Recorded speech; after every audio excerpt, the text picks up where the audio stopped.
¿Te has preguntado alguna vez por qué la vida parece ser injusta con las personas buenas? Hoy nos sumergiremos en una historia fascinante que podría cambiar tu perspectiva para siempre. La historia de Job, un hombre cuya vida dio un giro dramático e inesperado. Pero lo más interesante no es solo su historia, sino las lecciones que podemos aplicar a nuestra vida hoy. En el corazón de esta narrativa encontramos a Job, un hombre extraordinariamente próspero que vivía en la tierra de Uz. No solo era bendecido con riquezas y una familia numerosa, sino que también era conocido por su influencia en la comunidad y su reputación como un hombre justo y piadoso. Su ejemplo de integridad y devoción a Dios lo convertía en un modelo a seguir para quienes lo conocían. Su vida parecía perfecta, una familia numerosa con 7 hijos y 3 hijas, además de una impresionante riqueza que incluía 7,000 ovejas, 3,000 camellos, 500 yugos de bueyes, 500 asnos y numerosos sirvientes. Era, sin duda, el hombre más influyente del Oriente. Lo que hacía especial a Job no era solo su riqueza, sino su corazón. Era un hombre de valores inquebrantables, con una devoción extraordinaria hacia Dios. Sus hijos solían hacer fiestas de cumpleaños, invitando a sus hermanas para compartir y celebrar.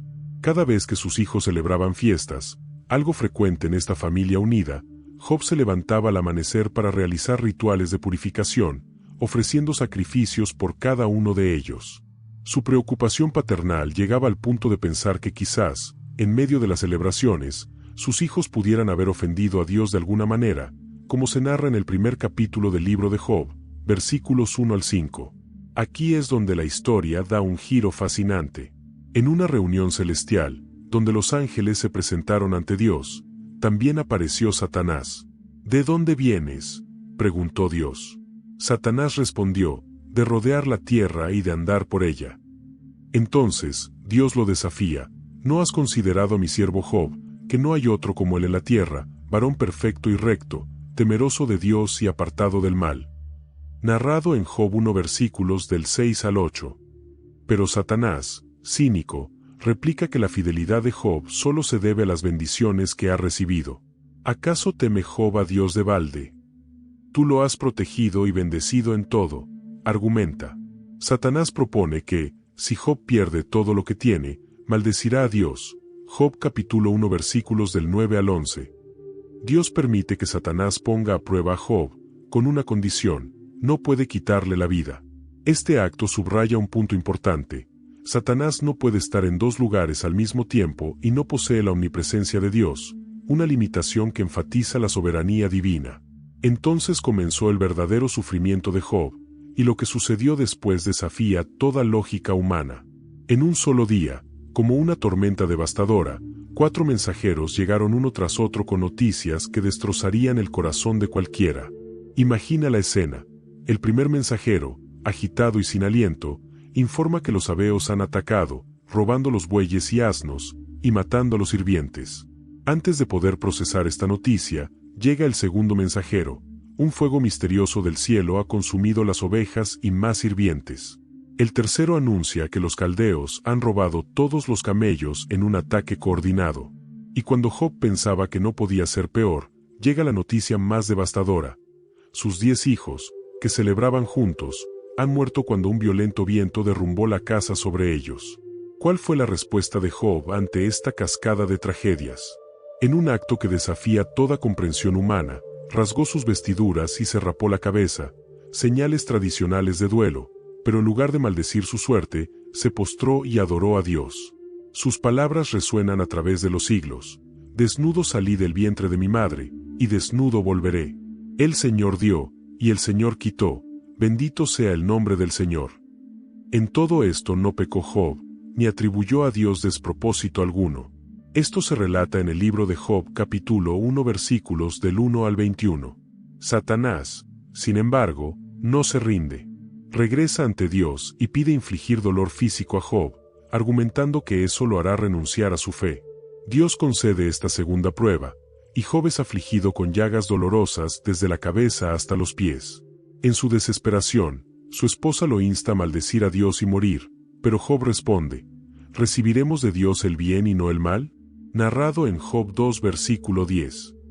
Al conocer su sufrimiento, 3 amigos de Job, Elifaz, Bildad y Zofar, viajan para consolarlo. Al llegar a su hogar, se encontraron con una escena devastadora. Job, cubierto de llagas y sentado entre cenizas, era difícil de reconocer. La magnitud del sufrimiento de su amigo los impactó profundamente, tanto que rasgan sus vestiduras en señal de duelo y se echaron polvo sobre la cabeza como muestra de su dolor y empatía, respetando su dolor. Sin pronunciar palabra alguna, se sentaron junto a Job en el suelo y permanecieron allí durante 7 días y 7 noches en absoluto silencio.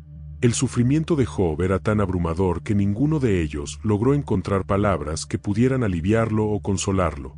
Finalmente, Job rompe el silencio, maldice el día de su nacimiento y expresa su deseo de nunca haber existido para evitar tanto sufrimiento.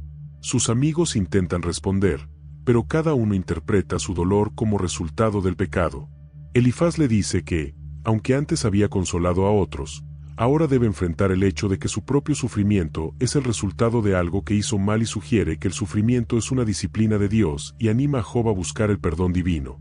Bildad insiste en que Dios es justo y que Job debe arrepentirse para recuperar sus bendiciones. Zofar, más crítico, acusa a Job de hablar con arrogancia y le recuerda que Dios está siendo misericordioso al castigarlo menos de lo que merece. También lo exhortó a arrepentirse para ser restaurado.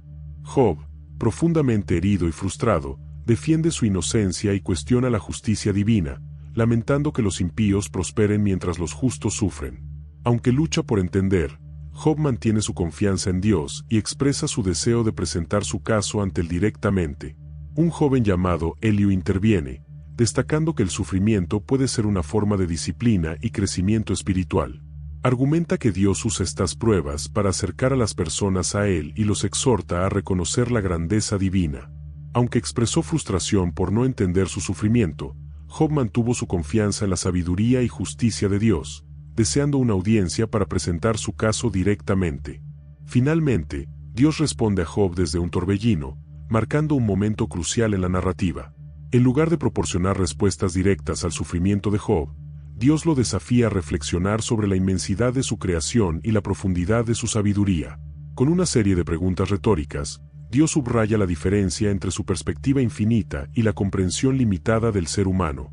Dios comienza con preguntas sobre los fundamentos de la creación. ¿Dónde estabas cuando lancé los cimientos de la tierra? Dímelo, si tanto sabes. Relatado en Job 38 versículo 4. Lo lleva a considerar quién determinó las medidas de la tierra, quien extendió el cordel de medir y quien estableció sus fundamentos. Estas preguntas no buscan respuestas, sino mostrar a Job que la vastedad y el orden del universo están mucho más allá del entendimiento humano. Dios no se detiene allí. Lo confronta con fenómenos naturales, preguntándole si ha ordenado al alba aparecer o si ha explorado las profundidades del océano. ¿Has penetrado en las fuentes del mar o paseado por las profundidades del abismo? Esto se relata en Job 38 versículo 16. También le interroga sobre los tesoros de la nieve, las constelaciones en el cielo y el control sobre las lluvias, enfatizando que todo está bajo su dominio soberano. Luego, Dios menciona a las criaturas más majestuosas de su creación, como el Behemoth y el Leviatán. El Behemoth, símbolo de fuerza y poder, representa la magnificencia de la vida creada por Dios, mientras que el Leviatán, una criatura temible e indomable, destaca que hay fuerzas en el mundo que ningún ser humano puede controlar. Estas criaturas son un recordatorio de que incluso los aspectos más impresionantes de la creación están subordinados a la autoridad divina. Impactado por esta demostración de la grandeza divina, Job se humilla profundamente. En lugar de insistir en sus preguntas, reconoce su pequeñez. De oídas te había oído, pero ahora mis ojos te ven, narrado en Job 42 versículo 5. Este momento marca una transformación espiritual en Job, quien finalmente entiende que no necesita todas las respuestas, porque Dios, en su infinita sabiduría, tiene el control absoluto. Job se arrepiente en polvo y ceniza, símbolos de humildad y arrepentimiento en la cultura antigua. Admite que había hablado sin comprender y que había cuestionado cosas demasiado maravillosas para él. Su nueva perspectiva lo lleva a confiar plenamente en la soberanía y justicia de Dios, incluso sin entender completamente su plan. Mientras tanto, Dios reprendió a los amigos de Job, Elifaz, Bildad y Zofar, por no hablar con verdad acerca de él. A diferencia de Job, quien mantuvo su integridad en medio del sufrimiento, los amigos habían emitido juicios erróneos. Para redimirse, Dios les instruyó a ofrecer sacrificios y pidió a Job que intercediera por ellos. Job, demostrando un corazón perdonador, oró por sus amigos, y Dios aceptó su intercesión, mostrando la importancia del perdón y la reconciliación. Tras esta restauración espiritual y emocional, Dios bendijo a Job abundantemente, dándole el doble de lo que tenía antes. Familiares y conocidos vinieron a consolarlo, honrándolo con regalos y celebrando su restauración. La historia de Job culmina con una vida llena de bendiciones, testificando la fidelidad de Dios y el poder de la fe renovada. Tras su restauración, Job fue bendecido con una riqueza abundante, 14,000 ovejas, 6,000 camellos, 1,000 bueyes y 1,000 asnas. Dios también le dio 7 hijos y 3 hijas, conocidas por su gran belleza, a quienes llamó Yemima, Kesia y Keren Apuk. En un acto de generosidad y justicia inusual para su época, Job otorgó herencia a sus hijas junto a sus hermanos, reflejando un espíritu de igualdad y generosidad poco común. La restauración de Job no se limita a lo material. Su experiencia lo transforma en un hombre con una fe más profunda y una comprensión más íntima de la naturaleza de Dios. Vive 140 años más, viendo a sus descendientes hasta la 4ª generación, y muere lleno de días, habiendo experimentado una vida plena y rica tanto en bendiciones externas como en crecimiento espiritual.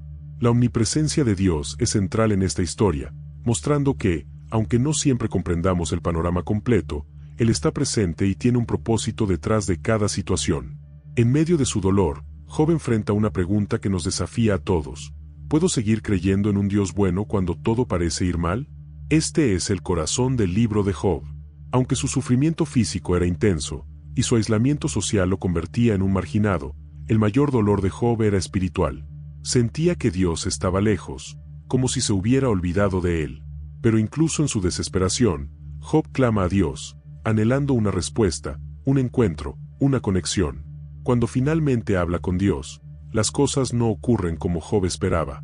Dios no explica por qué permitió su sufrimiento, pero en su respuesta, Job encuentra algo más profundo: la certeza de que Dios está presente, de que su sabiduría es infinita y su plan, perfecto. Desde una perspectiva cristiana, esto se conecta con la experiencia de Jesús en la cruz. Incluso el Hijo de Dios clamó: Dios mío, ¿por qué me has desamparado?, mostrando que el sufrimiento, aunque incomprensible en el momento, puede formar parte de un propósito eterno. El libro de Job también apunta hacia la esperanza de la resurrección.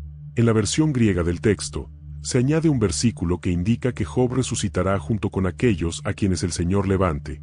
Esto nos conecta directamente con la promesa cristiana de vida eterna y justicia final. Así como Job anhelaba una vindicación, los cristianos creemos en el retorno de Jesús, quien juzgará a toda la humanidad con justicia. En ese momento, todos los sufrimientos serán entendidos y toda injusticia será rectificada.